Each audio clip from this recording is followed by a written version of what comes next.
All right, welcome back, everyone. Bringing you in some coverage from a recent standard showdown match here. Tonight, we're bringing you Dan C. piloting Mono Red Aggro versus Sean Thornton's Naya Dinosaurs.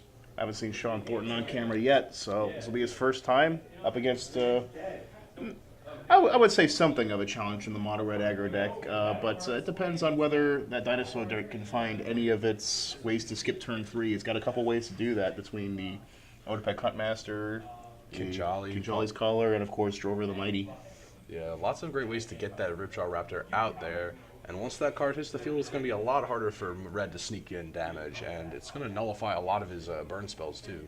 Oh yeah, absolutely, because not only are they strong enough to tank pretty much any of those burn spells, but each source of damage causes that enrage trigger, and you always got to look out for that enrage trigger. So yeah, actually, Dinosaurs is probably favored here. One of the few decks that's actually favored against the Mono Red Aggro deck when it's on the draw. I don't know if it is on the draw in this case, but we shall see. It looks like he's going to have to go for a mulligan here with the Dinosaur deck. Not exactly what you want to see. You need to have a lot of lands and good creatures in your hand at the same time, so... Trying to get a look at what's in Dan Caskey's hand right now. I see a mountain and a sun-scorched desert, and also a Hazoret. I don't know what else he's got. Man, Desert's such a cool card. I love that, just little incidental damage. I think there might be two mountains, actually. Two mountains and a desert.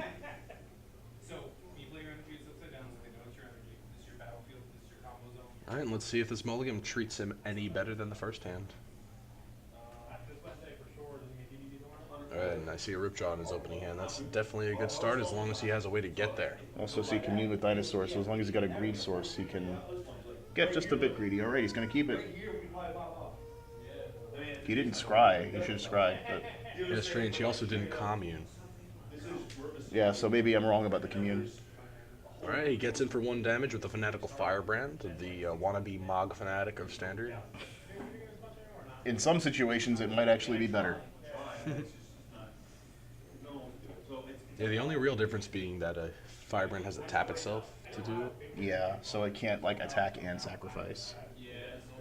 Drover the Mighty coming down on Sean Thornton's side. Alright, cool, and just like you said, he is shaping up to skip turn 3 next turn. Yep. Just slamming down a Ripjaw Raptor. But there's another Fanatical Firebrand. You have to wonder if he's just going to crack it and get rid of this Drover right now while he's got the chance and then swing in with the other one. I would probably swing with one and see if he blocks it and then kill the other one. No, he's just going to get through for the guaranteed damage, not even giving Sean T a chance. I forget that Drover's small like that. He's only a 1-1 until another Dinosaur hits the field. Yeah, once a Dinosaur hits the table, it becomes a 3-3, but until then it's just a 1-1. Gonna lay down that land and pass the turn. Ooh, not what you want to see. Just waiting to get to that Ripjaw, but taking a lot of damage in the meantime. Let's see if he has another hasty creature. Oncrop Crasher. That's a hasty creature. Oh, yeah. And that's going to be very important against those enraged creatures. No need to exert here, just swing for 4. Yeah, but if he does play the Ripjaw, he's just going to get in for another 4 next turn, maybe even more. Maybe more, depending on what's in his hand. I think that Hazoret's still there, but it's not going to be online just yet. Actually, is that a Hazoret or is that a Lightning Strike? Both of those cards have blue art, so... Either way, Ripjaw Raptor is out, prying some armor off of a fallen vampire's conquistador. Oh, that's definitely a Hazoret. But he's got another On-Crop Crasher, so he only needs to exert one of these. Oh man, he's going to keep this thing from getting any enrage for 2 turns in a row. Yeah, that's pretty big. Double On-Crop Crasher is a problem for the Dinosaur deck. That's 7 damage coming in. Sean going to pull to 6. So without another creature, it's not quite game on board yet. But if he has one more hasty dude, he may take this. Let's see if he can pile some more on the board here to stop this. I think the best chance that Shanti has is Raging Or a late Kinjali Caller. Yeah. You can still cast the Raging Regisaur off that Kinjali's Caller, though, so that's smart. Or Regisaur Alpha, excuse me, not Raging. Although Raging would also be good, because that would deal 1 damage to the Firebrand while it's tapped. So that would also get the job done in terms of combat math. Hopefully Tuesday. That's my game plan.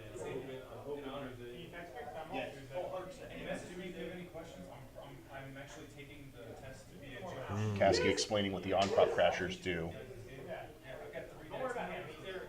No, you cannot untap that one. It's exerted. Yeah, hopefully they catch that. Hopefully they catch that. Why is Sean There we going to go. 5? Yeah, okay, there we go. We caught it. I don't know why Sean went to 5, though. I'm hoping if they have it in stock at my Jacksonville warehouse, I'll have it. There's a Hazaret. This Friday coming up, we're having an exhibition. Why did he take his life total down to 5? He should be at 6. Strange. It's going to be MKX. Will be 50 All right, he decides to exert the second one here, stopping the block. will be a 50 or Dragon Can't swing in with his Hazaret right now. So, if you have any power or swing, you know, So Ripjaw can't block. The Conjoli's Color can. And it's going to stave off this Fanatical Firebrand, letting the Oncrop Crasher go through, not willing to let this Conjoli's Collar die. Oh man, he's just one shot. I think he has the lightning strike in hand here. I think he does, yeah. So unless somehow you can pull 20 damage out of the Aether, there's no way that Dinos are going to take this one.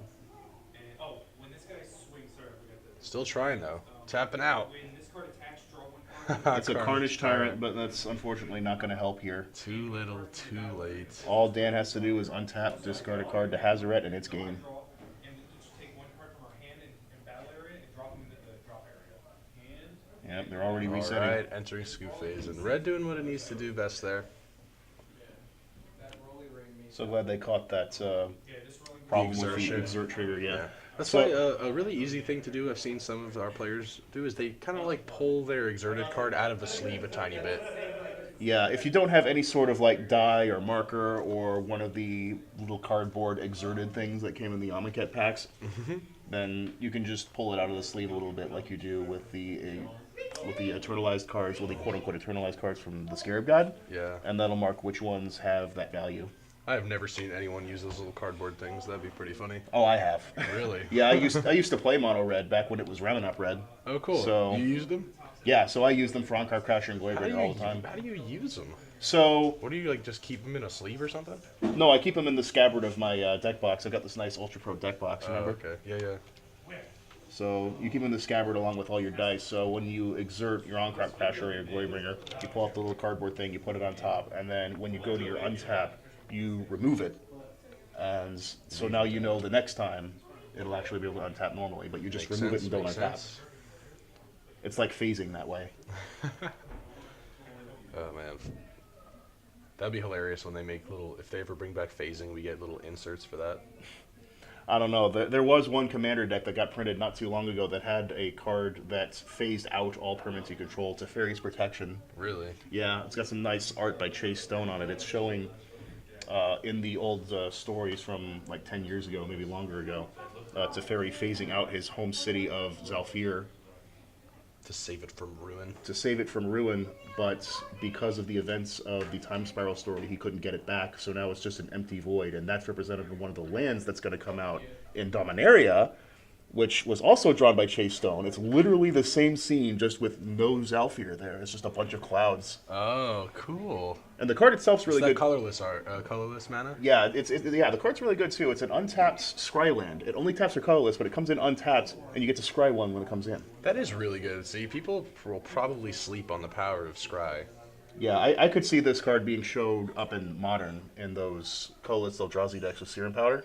Yeah, I don't see why not, right? I mean, it doesn't straight up replace waste. You still have to play some amount of waste because basics matter, you know, with all the Field of Ruin and Path of Exile running around.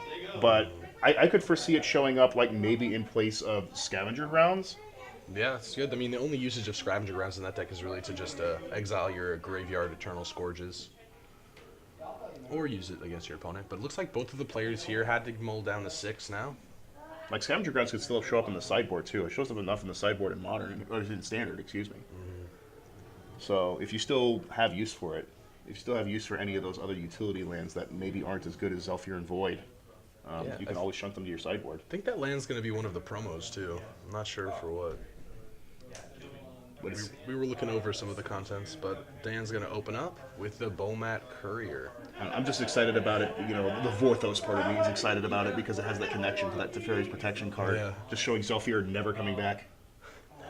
It's so sad too. Gives you the feels. Thunderherd Migration going to be cast here by Sean Thornton. I didn't see the dinosaur he revealed, but he did reveal one.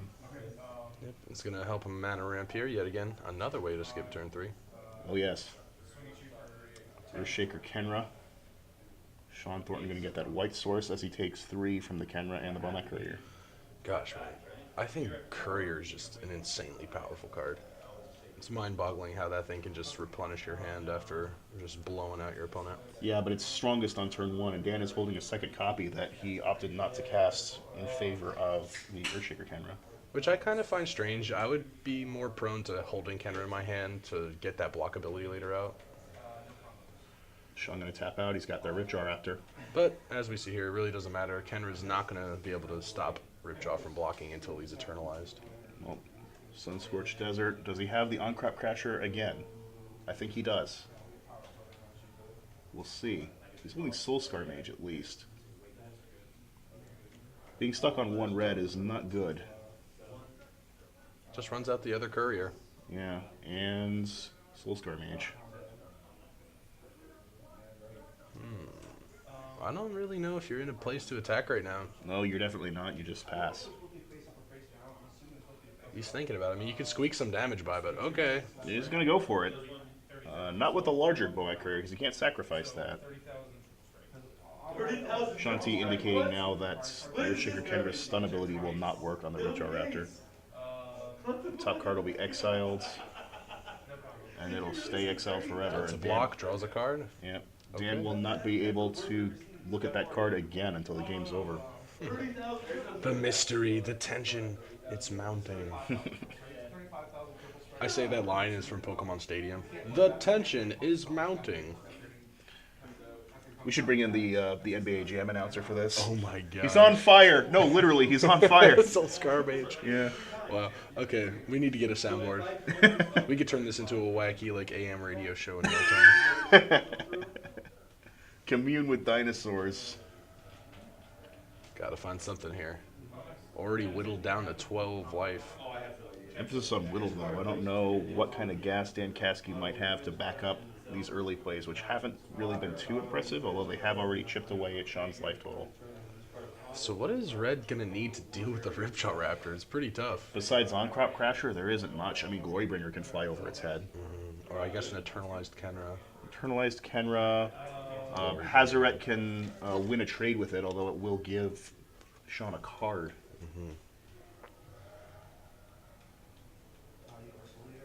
And I mean, you do have Soulscar Mage, so I mean, you could Lightning Strike it and bring it down to a tiny little lizard, but you're still going to be giving your opponent a draw, and then probably another draw just to kill it. Yeah, Soulscar Mage is actually interesting here, the interaction with Enrage, because it replaces non-combat damage with the placement of -1/-1 counters, which is technically not damage. Really? So it doesn't even get... Yeah, it doesn't even get the since it's a Enrage. replacement effect like Yeah, that? it's a replacement effect.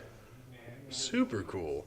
So this is a really good answer to the Ripjaw Raptor if he finds a Lightning Strike or something. Let's see if Dan realizes that, though. I wouldn't realize that. I would think it would get to Enrage. Yeah, so. it's kind of counterintuitive because you would think it still counts as damage because other things in the past, like Infect, that dealt damage, or Wither, that would actually be damage. But what Soulscar Mage isn't actually damage. What Soulscar Mage does isn't actually damage. If a source you control would deal non-combat damage to a creature an opponent controls, put that many -1/-1 counters on that creature instead. Yeah, instead being the important word there. Yeah, that's the dead giveaway, is the word instead. So it's not actually damage being dealt by a potential Lightning Strike or whatever else Dan Kasky might have. It's the placement of -1/-1 counters, which will not trigger Enrage. So only combat damage will trigger Enrage. That's actually really strong here, then. Yeah, so Soulscar Mage is actually one of the best cards in Dan's deck right now, and he's got a second copy coming down. Oh, wow. No kind of, like, stacking really occurs between their effects, does it? No, they're not cumulative. I've actually asked Anthony Marino about this. He would know. He plays this deck, so... Unclaimed Territory naming Dinosaur. Yeah, they're not cumulative. They don't, like, do extra -1/-1 counters. It's the same replacement effect. Yet again, that late Kinjali Scholar just coming out to help block things a bit.